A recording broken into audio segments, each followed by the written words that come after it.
I'm Joe, and in this video I'm going to show you how to use power stilts. So the first thing I wanted to say is you might wear long pants if you're worried about getting some abrasions of your legs from friction with this padded piece. But since I'm wearing shorts, I'm going to put an ACE bandage on. Alright, so I already have one of the ACE bandages on. I'm putting the second one on, trying to hit the area that is going to interact with the padding of the power stilts. Whenever you seal it up, you want to make sure it's not too tight, but at the same time you want to make sure that these little clips aren't going to be causing you some discomfort from rubbing against the padding. Alright, so next up is putting the stilts on. You'll notice that I save a little bit of time by already putting my shoes in place. Otherwise you have to behave a little bit like a contortionist to get into them. And you still have to behave a little bit like a contortionist to get into them. It's very important that you get everything sealed really tightly to get good stability and to make sure that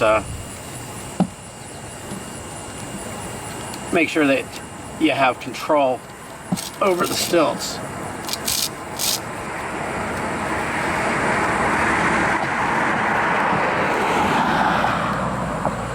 And there we've got one on. Alright, so you might be a little bit concerned about safety. If you're worried about a fall, you might think about using a bicycle helmet. I don't use this because, in all honesty, if I have a fall, I'm more likely to dislocate my knees or break a bone or an elbow. Alright, so I've got everything sealed up real tight, so I don't have a lot of give. Got good support. Now it's time to go. Alright, for the first time you want to just sort of get used to things a little bit. So lean on some stuff. Keep in mind that this is really easy. Anybody can do it. Alright, and you just want to get used to things.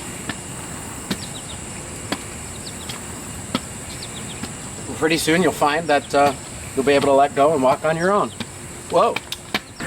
Alright, so I've selected this spot to practice because it's sort of perfect. You've got something to help you with the balance on both sides.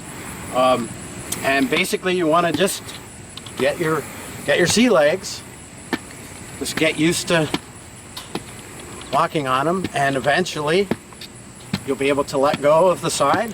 Right? And it's probably easiest to start to learn to walk because standing is difficult with the balance. Okay, so once you've got walking mastered, then it's time to start working a little bit on your balance. And what I recommend that you do there is simply try to stand in one place, sort of like treading water. And you'll notice with some time you'll start to get pretty good at simply balancing.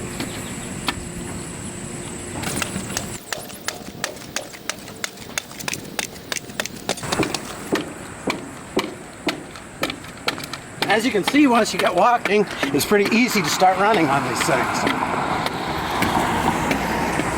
Alright, as you can probably see, this is a really fun way to get a workout. A couple words of advice. To get proficient with it, you probably want to practice it on multiple days. It takes a little bit of time for your brain to get used to the equilibrium. And just keep in the back of the mind, if you run into some problems, it is really easy to do. In my next video, I'll show you how to do somersaults. And jumping.